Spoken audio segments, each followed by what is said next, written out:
Arte mi corazón.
la enseñanza anterior, que fue, ¿cómo titulé la enseñanza anterior?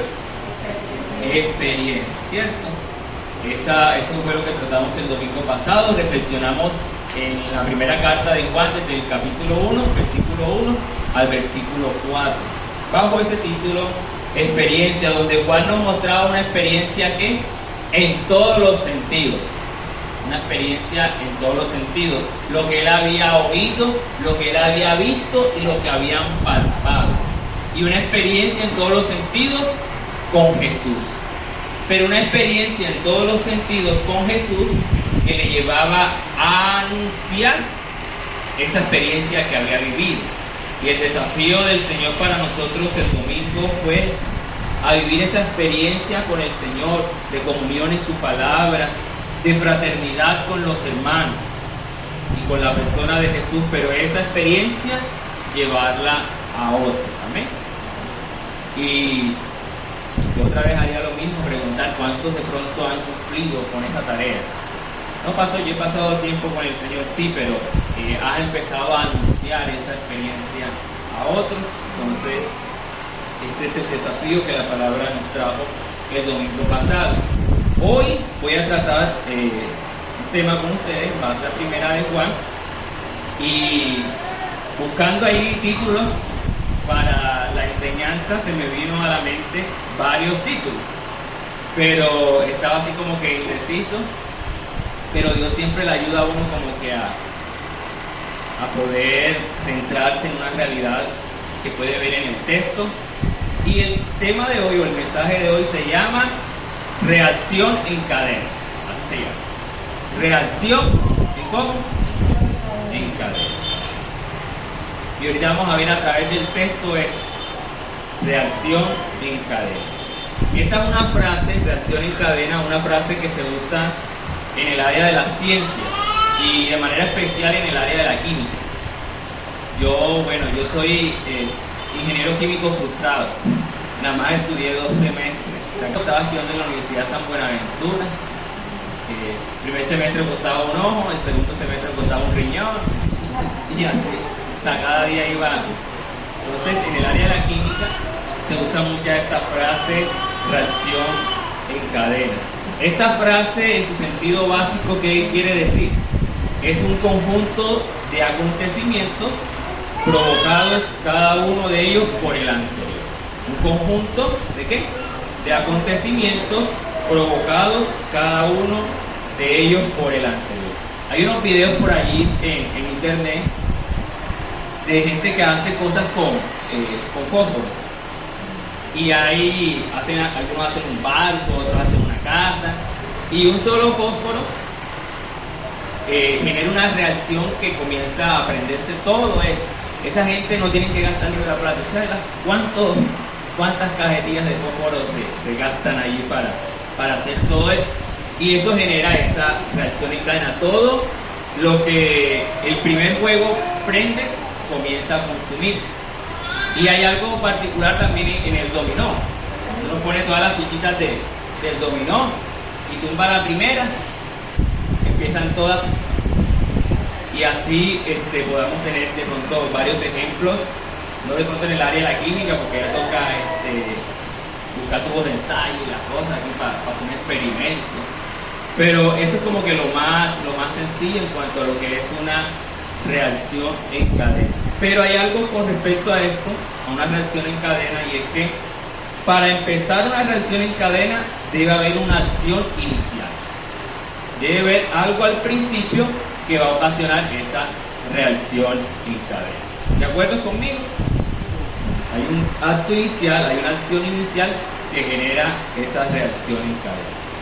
Cuando vemos este capítulo de Juan, desde el capítulo 1, verso 5 al verso 10, y capítulo 2, que ahí es donde vamos a estar, desde el versículo 1 al versículo 6, notamos que Juan nos muestra esa reacción en cadena, una serie de acontecimientos que deben ser evidencias de la vida de un cristiano. Juan nos presenta esa reacción en cadena. La pregunta aquí sería, como entendemos que la reacción en cadena empieza con un acto inicial, ¿cuál es el acto inicial que va a producir una reacción en cadena, positivamente hablando, en la vida del creyente. Entonces vamos a mirar como primer punto cuál es esa acción inicial que Juan nos presenta para que haya una reacción en cadena, positivamente hablando, en la vida del creyente, en la vida del Hijo de Dios. Primera de Juan capítulo 1, versículo 5. Primera de Juan capítulo 1, versículo 5.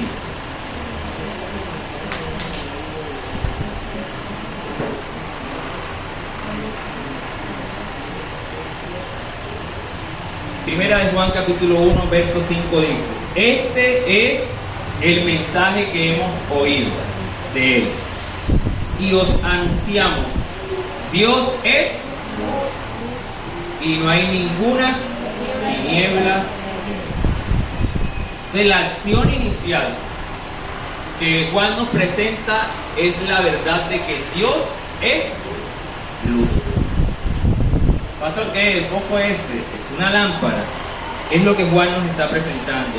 Dios es luz. ¿Qué quiere decir esto? La luz, entre otras cosas, es sinónimo de verdad. Salmo capítulo 119, versículo 105. Salmo 119, versículo 105. Es un texto conocido. Miremos cómo dice.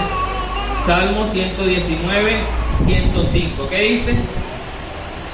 Lámpara es a mis pies tu palabra y lumbrera a mi camino. La palabra, la verdad de Dios, tiene la capacidad de alumbrar nuestro sendero. Entonces, una de las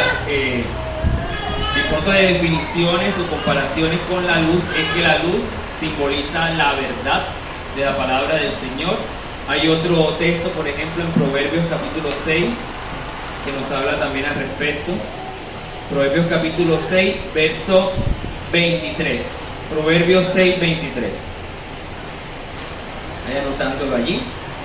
Proverbios 6, 23 dice: porque el mandamiento es lámpara y la enseñanza es luz y camino de vida las reprensiones que te instruyen. Está hablando el proverbista acerca de la palabra del Señor, de la instrucción del Señor, que es ¿qué?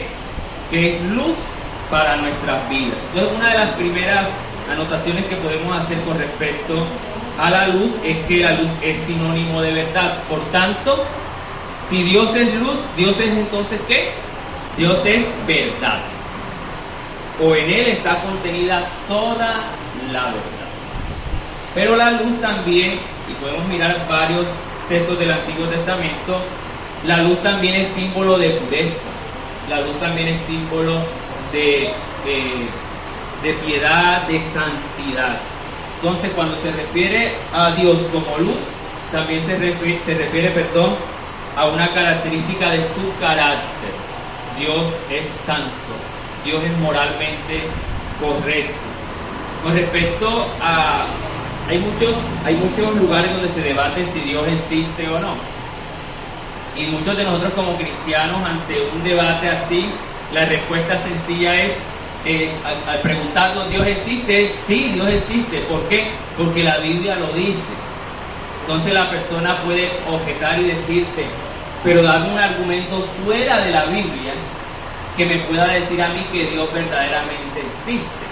Y hay muchos argumentos, pero entre todos ellos está el argumento moral, es decir, que es lo bueno. ¿Y qué quiere decir este argumento?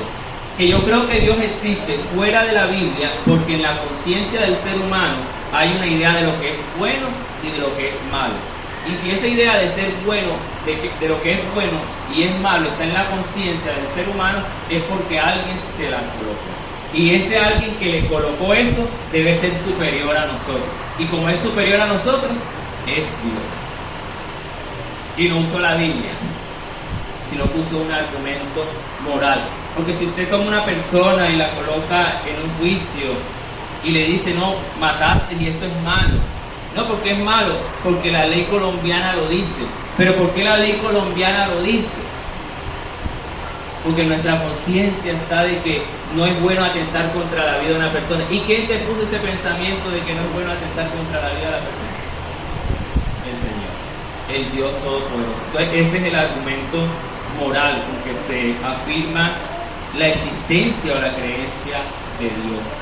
Está el argumento de la creación. Todo lo que está creado está diseñado de una manera tan engranada que trabaja mancomunadamente. Y eso no es una cuestión al azar, que el Big Bang se explotó, no sé qué cosa, ya hace no sé cuántos miles de años y ¡bum! Vamos a hacer aquí una explosión para ver qué sale. Vamos a explotar en la lenteja para ver si la canasta sale más comida. Tenemos que coger y echarle agua a eso y botar eso, porque la destrucción no produce orden. Entonces ese orden de la creación, ese orden del cosmos, ese orden de la realidad, tuvo que haberlo hecho alguien, y ese alguien está por encima de uno, y ese alguien tiene la categoría de Dios. Entonces Dios es luz porque Dios es verdad. Dios es luz porque Él es santo, puro y moralmente correcto. Aquellos que estuvieron en la clase de formación bíblica, miramos con respecto al Génesis, Satanás le ofrecía a Adán y Eva lo que era moralmente incorrecto. Dios le ofrecía a Adán y Eva lo que era moralmente correcto, porque Él sabe lo que es bueno para el ser humano. Entonces, la Biblia nos muestra esta realidad sobre la luz. La luz es verdad, la luz es pureza, santidad, la luz es todo lo moralmente correcto. Pero miremos que sea el mismo Juan en el Evangelio nos muestre algunas cosas acerca de qué es la luz. Juan capítulo 1, versículos 4 y 5. Y es que la mejor manera de comentar Primera de Juan es con el mismo Juan.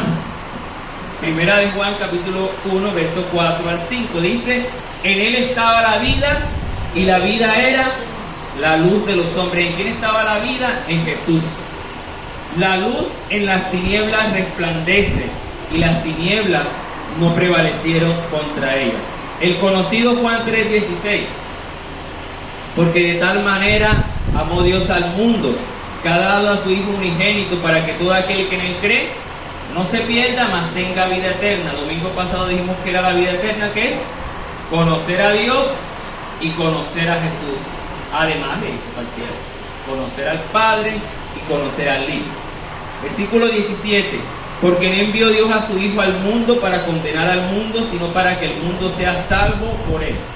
El que en Él cree no es condenado, pero el que no cree ya ha sido condenado, porque no ha creído en el nombre del unigénito Hijo de Dios. Y esta es la condenación: la luz vino al mundo, y los hombres amaron ¿qué? Más las tinieblas que la luz. ¿Por qué? Porque sus obras eran malas. Tanto la luz como el simbolismo de las tinieblas se manifiesta con obras. Las obras de aquellos que viven en luz serán obras puras, obras de acuerdo a la verdad, obras moralmente correctas, pero las obras de aquellos que habitan en tinieblas o viven en tinieblas ¿son qué? Son obras malas. Versículo 20. Porque todo aquel que hace lo malo, ¿qué hace?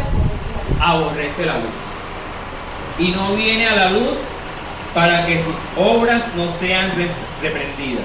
Mas el que practica la verdad, ¿qué hace? Viene a la luz para que sea manifiesto que sus obras son hechas en Dios. Qué bueno que Juan 3:16 no es solo Juan 3:16, sino que termina toda esta sesión diciéndonos: no hay condenación para aquel que cree en Jesús, pero de alguna u otra manera hay personas que prefieren estar en tinieblas, en oscuridad, que estar en la luz. Y no vienen a la luz esas personas que están en tinieblas, porque saben que a través de la luz será expuesto todo lo oscuro que hay en su vida. Gracias a Dios nosotros sí hemos aceptado ese llamado. Venir a Él, sin importar cuál oscuro haya sido nuestro pasado, inclusive todo aquello que hayamos hecho en nuestra vida, en cualquier sea las áreas, y hemos venido al Señor, nos hemos expuesto a la luz para que Él ilumine la oscuridad de nuestros corazones y ahora podamos ser cambiados por Él. ¿Cuántos dan gracias a Dios por eso? Entonces, la verdad o la acción inicial que Juan nos muestra para que se genere una reacción en cadena es que Dios es ¿qué? Dios es luz. Y Juan termina diciendo, primera Juan termina diciendo, y no hay ninguna tinieblas en él. No piense que nuestro Señor, nuestro Padre, tiene alguna sombra de oscuridad. Algunos quieren oscurecerle, los contrarios a Dios, pero en Él no hay ninguna tiniebla. Pero déjeme decirle algo, aunque Dios es luz, Él le gusta vivir en las tinieblas. Pastor, ¿por qué? Porque es la única manera de Él poder alumbrar a los que están en tinieblas. Dios no está en su esfera, perdóneme la expresión, en su esfera de luz y no toca la oscuridad. Antes, por el contrario, Él viene a este mundo oscuro, lleno de maldad, para iluminarlo. Y ese es nuestro Dios. No es un Dios como la mitología griega y los demás dioses paganos, que ellos están por allá y son inaccesibles a veces al ser humano, a sus feligreses, y algunos de esos feligreses se rebelan contra ese Dios, esa deidad, porque no escucha sus plegarias. El Dios nuestro se baja. Salmo 23 es el salmo más claro con respecto a eso. Aunque ande en valle de sombra de muerte, no temeré mal alguno, porque tú estás allá en tu luz. ¿Por qué? Porque tú estás conmigo. ¿En qué momento estás conmigo?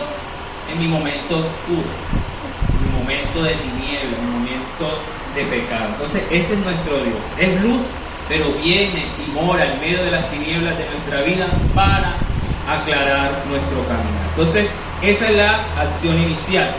Dios es luz. Ahora vamos a mirar entonces cuál es la reacción que esto debe producir normalmente en nuestra vida. Versículo 6 al versículo 7, de ahí mismo de primera de Juan. Versículo 6 y versículo 7. Usted va a encontrar mucho esta frase. Los que leyeron van a recordar. Los que no leyeron van a aprender. La frase si decimos, la va a encontrar mucho en este capítulo de primera de Juan. 6 y 7 dice: si decimos que tenemos comunión con Él y andamos en tiniebla, mentimos y no practicamos ¿qué? La verdad.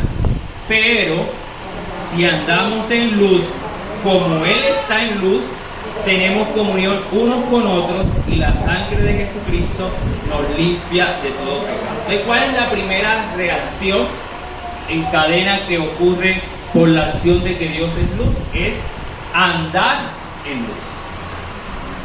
Si Dios es luz, se supone que yo debo andar en luz. Pastor, voy a tener que andar con el aro ese de ser que sigue iluminándome, o poquitos de Navidad. La palabra andar, esa palabra que está ahí, andar, es muy utilizada en el Nuevo Testamento para hablarnos de un estilo de vida, de un caminar diario. Entonces Juan lo que nos está diciendo es: no podemos decir que estamos en comunión con Dios y nuestro estilo de vida es un estilo de vida que demuestra que vivimos en tinieblas. Y muchas personas tienen a Dios en sus labios, tienen a Dios en los stickers, en su transporte, pero no tienen a Dios en sus acciones. Mencionar a Dios cualquiera. Inclusive Santiago nos va a decir que los demonios creen. Les falta ser cristianos, pero ellos creen. Son creyentes los espíritus malignos, pero les falta obediencia o entrega total a Dios. No podemos entonces, y es la primera reacción que produce el saber que Dios es luz, no podemos decir que estamos en Dios, que es luz, y nuestros pasos, nuestro estilo de vida es un estilo de vida de tinieblas. Por eso yo les dije el domingo pasado que primera de Juan, capítulo 1, versículo 1 al 4, era Juan en primera. Y ya iba a empezar a meter velocidad. Bueno, un chiste aparte, que Juan también tiene segunda de Juan, tercera de Juan, yo también. Pero aquí en este capítulo, Juan nos va a confrontar. Y pareciera ser esta expresión, si decimos, era una expresión de la comunidad a la cual Juan le escribe la carta, donde ellos pensaban vivir para Dios, pero seguir practicando obras de las tinieblas. Juan les dice, no puede haber este estilo de vida en tinieblas si ustedes dicen declarar que Dios es luz. Versículo 7, pero si andamos en luz, como Él está en luz, tenemos comunión unos con otros y la sangre de Jesucristo su Hijo nos limpia de todo pecado. El andar en luz, el caminar y tener un estilo de vida en luz como Dios quiere que lo tengamos, va a ser un ejemplo para la comunidad de creyentes. Cada uno de nosotros que estamos aquí tenemos el desafío de caminar y andar en luz. Y la iglesia se va a distinguir por eso, porque camina en luz y no en tinieblas. El desafío de Juan en esta primera parte es que la verdad de que Dios es luz produzca en ti la reacción de caminar en luz. ¿Cuántos lo van a hacer? Pastor, es que yo lo hago. Andar es estilo de vida. No es el domingo y lunes a sábado. No es domingo, martes y miércoles y viernes y los otros días yo veré cómo hago. Andar es un estilo de vida. Pablo va a decir, andar como escogidos de Dios, andar como llamados del Señor. O sea, constantemente debemos vivir esa vida en luz. Esta es la primera reacción que produce la verdad de entender que Dios es luz. Amén. Entonces se muestra en esta primera parte ese combate entre las tinieblas y la luz, y el andar en luz también nos va a identificar con la comunidad, porque mire que dice, si decimos que tenemos comunión con, versículo 7, pero si andamos en luz como Él está en luz, tenemos comunión unos con otros. Yo puedo tener comunión con Esther como mi hermana en Cristo, porque ella está mostrándome que está caminando en luz. Pero si no está caminando en luz, yo tengo que corregirla en el amor del Señor para que ella también lleve ese estilo de vida en luz. Entonces, esa es la primera reacción. ¿Cuál es la segunda reacción? Versículo 8 al versículo 9. Versículo 8 al versículo 9. Si decimos que no tenemos pecado, nos engañamos a nosotros mismos y la verdad no está en nosotros. Si confesamos nuestros pecados, Él es fiel y justo para perdonar nuestros pecados y limpiarnos de toda maldad. Una vez más la frase, si decimos, pareciera que en la comunidad a la que Juan le escribe la carta, ellos pensaban que no tenían pecado. Entonces la segunda reacción que produce la verdad de que Dios es luz es reconocer nuestra condición pecadora. Es lo segundo que debe ocasionar el estar expuesto a la verdad, el estar expuesto a la luz. Reconocer nuestra condición pecadora. Si decimos que no tenemos pecado, nos engañamos a nosotros mismos. Y sin ánimo de pronto de que me juzguen o me critiquen, desde el pastor hacia abajo, tenemos pecado. Toditos. Un pastor, amigo, usa la expresión, todos estamos pringados. A unos se les ve más que a otros, unos han luchado más que otros, unos han vencido más que otros, pero todos estamos en esa condición pecadora. Mire lo que le voy a decir a continuación. No, usted podrá decir, no, pastor, pero es que yo soy de la iglesia, yo no... Mire, lo único, ¿en qué nos parecemos al mundo o a las personas que no creen en Dios? En que todos, cristianos o no, somos pecadores. En eso nos parecemos. Todos somos pecadores. Pero ¿en qué nos diferenciamos? En que nosotros somos pecadores arrepentidos y ellos son pecadores practicantes. Que a veces en la iglesia también hay pecadores practicantes. La idea es que cambien eso. Pero eso es lo que nos diferencia. Lo que nos une es que todos somos pecadores. Pero lo que nos diferencia es que como creyentes en Jesucristo somos pecadores arrepentidos. A aquella mujer Jesús le dice, vete y no peques más. Esa es la expresión del Señor para nuestra vida constantemente. no peques más, no falles más. Y va a ser una lucha hasta que Él venga, hasta que partamos de esta tierra. Entonces, eso es lo que nos une con el mundo, pero también lo que nos diferencia. Como creyentes, como conocedores de la verdad y de Dios que es luz, debemos reconocer que tenemos una condición pecadora. Y no me va usted a responder aquí, pero con cuántas cosas batalla usted aquí. Porque aquí es la primera lucha.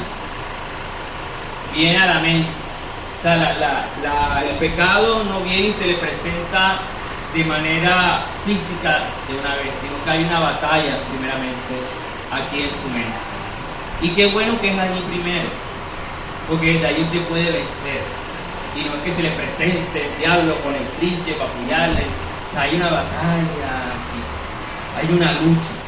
Pero reconocemos que por causa de la caída de Adán y Eva, hay un pecado que pasó a todos nosotros y contamos con esa condición pecadora. Pero hay una diferencia en reconocer nuestra condición pecadora y en pecar. Son dos cosas completamente diferentes. Porque usted puede reconocer que tiene una condición pecadora, pero abstenerse del pecado, batallar en contra de él con las fuerzas que el Señor le da para no caer en ese pecado. Y esa es la tercera reacción que Juan nos va a mostrar aquí en este capítulo. La tercera reacción es reconocer que pecamos. La segunda es reconocer nuestra condición pecadora, y aquí es reconocer que pecamos, porque en algunas circunstancias de nuestra vida vamos a pecar, vamos a fallarle al Señor y podemos acudir a Él al perdón. Juan capítulo 1 de Juan 1:10. Si decimos que no hemos pecado, le hacemos a Él mentiroso y su palabra no está en él. Entonces, ¿qué negaba a la comunidad de Juan, a la que Juan le escribe la carta? Negaban que ellos tenían una condición pecadora, pero también negaban que habían pecado. O sea, era después de Dios, ellos eran los más santos y puros y libres de todo mal, de toda culpa.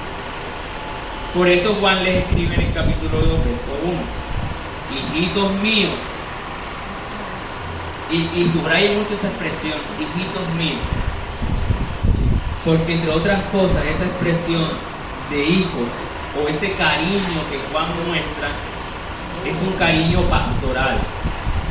O sea, no es llegar, y no me voy a salir del tema, pero no es llegar a la persona que pecó y decirle su pocotón de cosas, maldecirla como hacen algunos, sino aquí estoy para ayudar, aquí estoy para extenderte la mano, aquí estoy para llorar contigo, aquí estoy para orar contigo, aquí estoy para ayudarte, supervisarte en tu caminar con este pecado que no has podido vencer.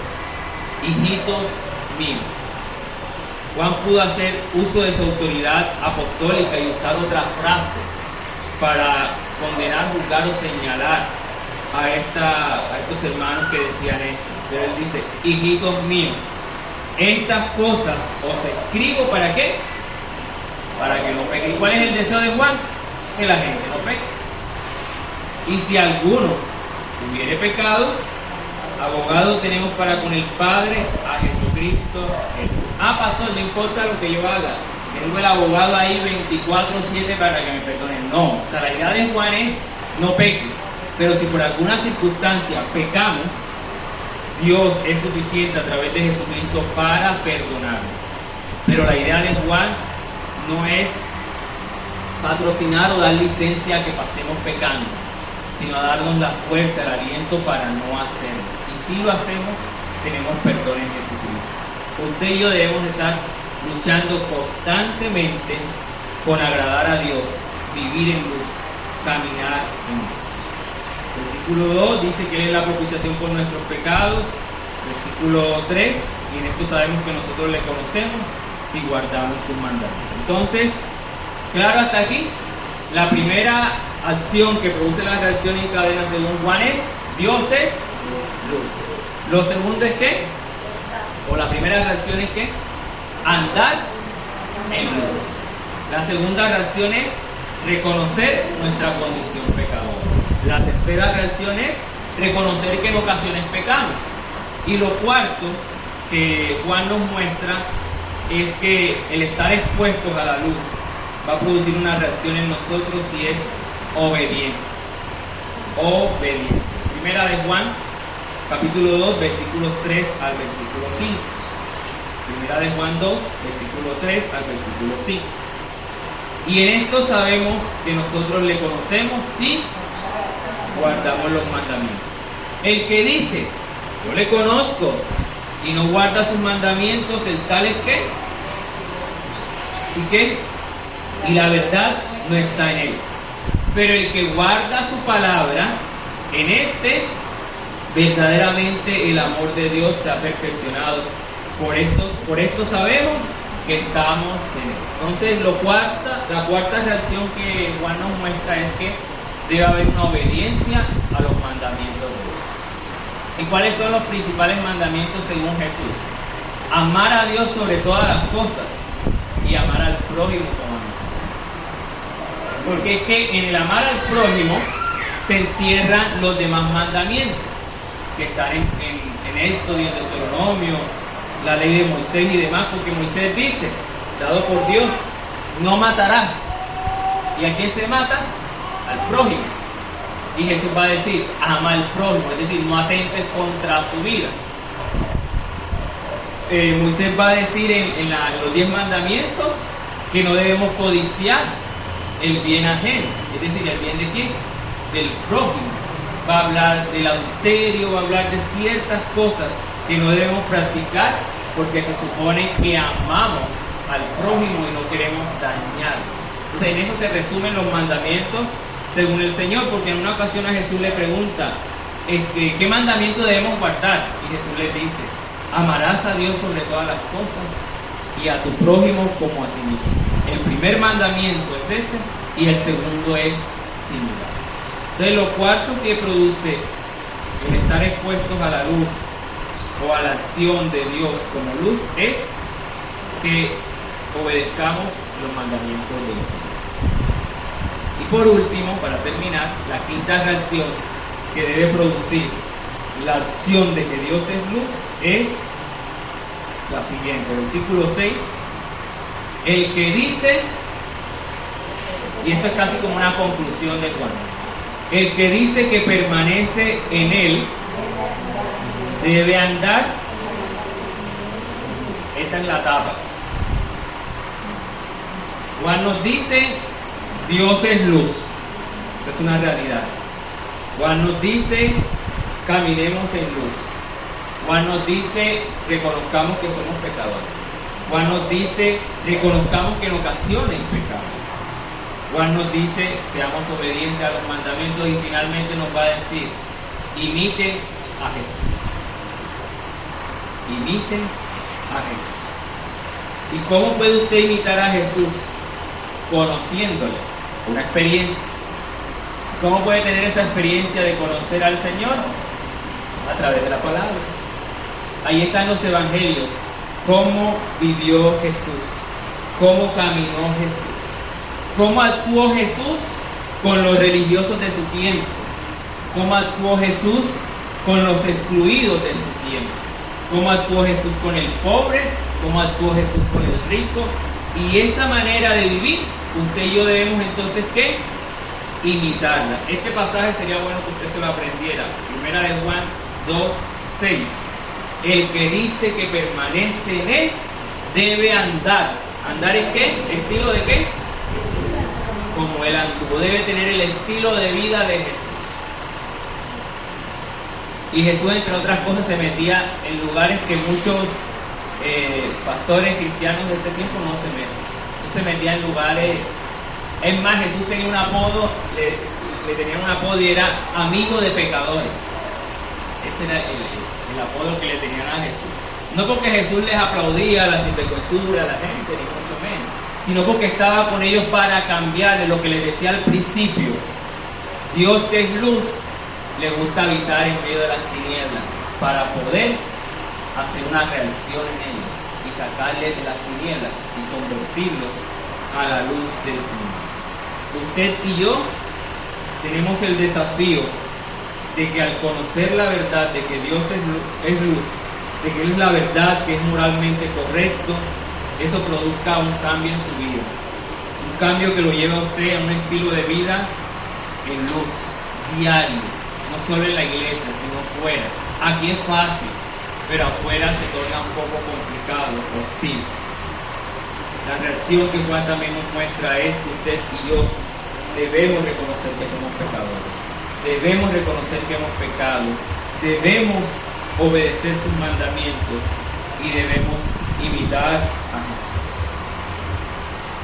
Juan nos coloca en un escenario fuerte,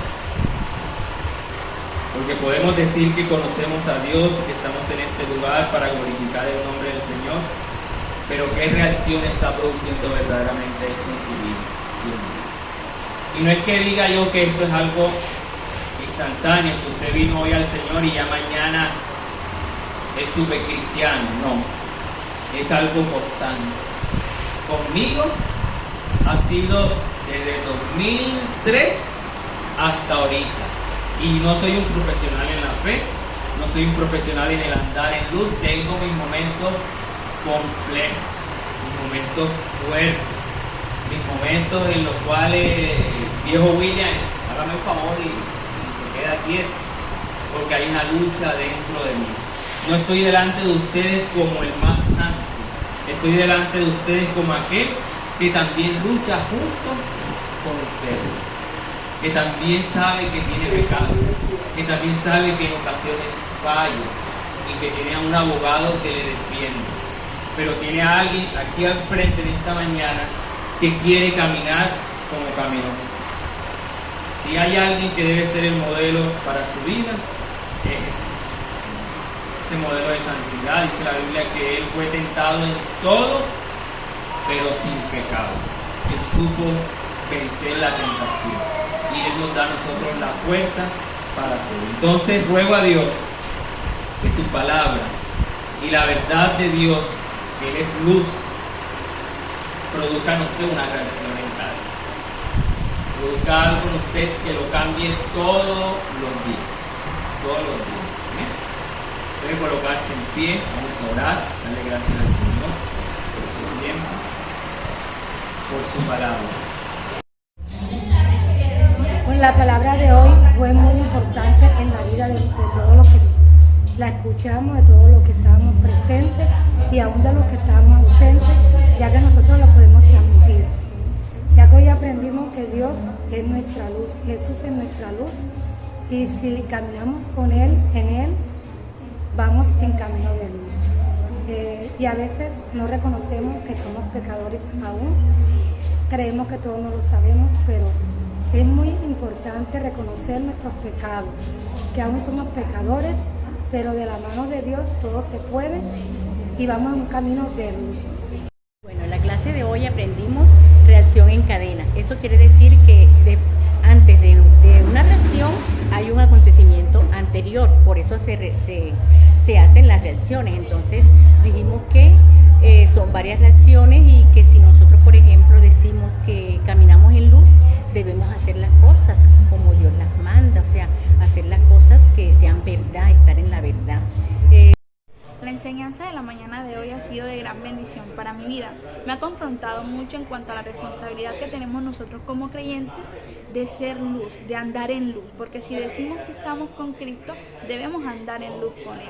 Por eso es importante reconocer nuestra responsabilidad que tenemos con el mundo entero.